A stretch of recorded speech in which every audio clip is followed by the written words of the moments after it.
o panorama legal da ayahuasca no Brasil. O que você precisa saber? O Brasil ocupa uma posição singular no debate global sobre substâncias psicoativas, ao reconhecer, há décadas, o uso religioso da ayahuasca.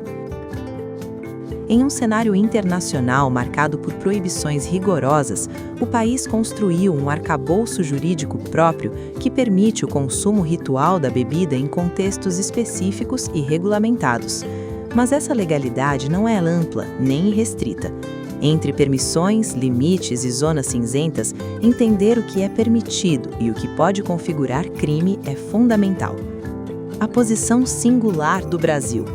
A ayahuasca, bebida tradicionalmente preparada a partir do cipó Banisteriopsis caapi e da folha Psychotria viridis, é utilizada há séculos por povos indígenas da Amazônia. No século XX, religiões brasileiras como o União do Vegetal, UDV, e o Santo Daime passaram a incorporá-la em seus rituais, consolidando uma prática religiosa estruturada. O reconhecimento formal desse uso veio após anos de debates técnicos e jurídicos. O marco regulatório mais importante é a Resolução número 1 de 2010 do Conselho Nacional de Políticas sobre Drogas, CONADE. A norma consolidou o entendimento de que o uso ritual da ayahuasca é legítimo e protegido pela liberdade religiosa prevista na Constituição Federal. Essa resolução foi resultado de um processo iniciado ainda nos anos 1980, quando o governo brasileiro instituiu grupos de trabalho para avaliar os impactos sociais e sanitários da bebida.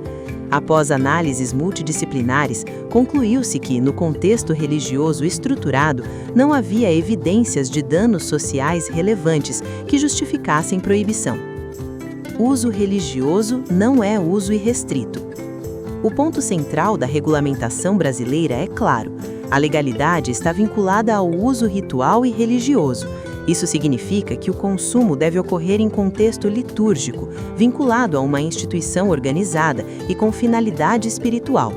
A resolução do CONADE estabelece diretrizes éticas e administrativas, incluindo proibição de exploração comercial da ayahuasca, vedação ao uso associado a turismo predatório ou marketing sensacionalista, proibição de mistura com outras substâncias ilícitas.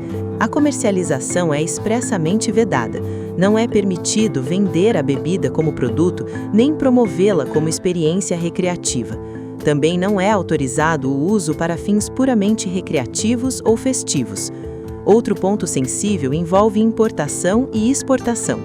Embora a ayahuasca seja permitida no Brasil para uso ritual, seu transporte internacional pode violar legislações estrangeiras, especialmente porque o DMT, um de seus princípios ativos, consta na lista de substâncias controladas pela Convenção de Viena de 1971. Nos últimos anos, um fenômeno ampliou o debate jurídico: o crescimento de retiros terapêuticos e experiências de bem-estar que utilizam a ayahuasca fora do escopo religioso tradicional. Essas iniciativas muitas vezes se apresentam como terapias alternativas, jornadas de autoconhecimento ou tratamentos emocionais. Contudo, a legislação brasileira não reconhece formalmente o uso terapêutico independente da prática religiosa institucionalizada. Isso cria uma zona cinzenta. Se a atividade não estiver claramente vinculada a um culto religioso estruturado, pode haver questionamentos jurídicos. Autoridades tendem a avaliar existência de organização religiosa formal, ausência de fins lucrativos disfarçados, respeito às diretrizes do CONADE, indícios de exploração econômica.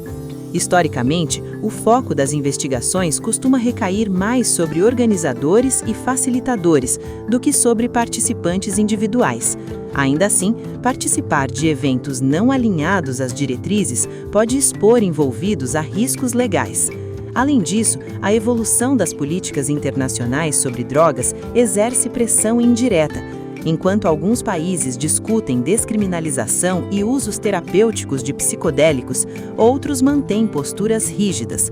O Brasil navega nesse cenário tentando preservar sua tradição religiosa sem abrir precedentes amplos para liberalização irrestrita. Ao longo dos anos, operações policiais já investigaram grupos acusados de desvirtuar o uso religioso para fins comerciais ou turísticos.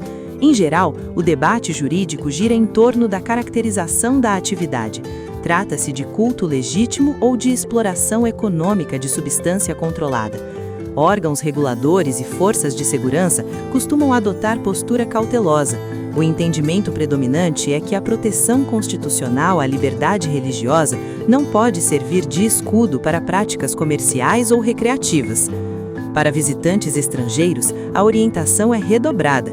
Embora o uso ritual seja permitido no Brasil, transportar a substância para fora do país pode configurar crime em jurisdições onde a ayahuasca é proibida.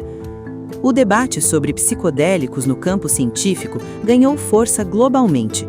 Pesquisas acadêmicas investigam potenciais aplicações em saúde mental, como depressão resistente e transtornos de ansiedade. Esse movimento pode influenciar discussões futuras no Brasil. Entretanto, até o momento, não há proposta legislativa concreta que amplie formalmente o uso para fins terapêuticos fora do contexto religioso. Qualquer mudança exigiria revisão normativa e possivelmente debate no Congresso Nacional. A opinião pública também desempenha papel relevante. À medida que a sociedade se informa mais sobre o tema, cresce a demanda por clareza regulatória, seja para reforçar limites, seja para discutir novas possibilidades de uso controlado. O que você precisa realmente saber é que 1. O uso ritual religioso da ayahuasca é permitido no Brasil com base na Resolução número 1 de 2010 do CONAD. 2. A comercialização e o uso recreativo são proibidos. 3. Atividades fora do contexto religioso estruturado podem enfrentar questionamentos legais. 4. Importação e exportação envolvem riscos significativos. 5. O cenário jurídico está em constante evolução. O Brasil segue como referência internacional ao reconhecer oficialmente o uso religioso da ayahuasca, mas essa permissão é cuidadosamente delimitada. Em um ambiente jurídico dinâmico, informação qualificada é a principal ferramenta para evitar equívocos. A recomendação é clara. Antes de participar de qualquer cerimônia, informe-se sobre a instituição organizadora, verifique sua legitimidade e compreenda os limites legais. O debate continua e acompanhar suas mudanças é essencial para quem deseja transitar nesse campo com responsabilidade jurídica e consciência social.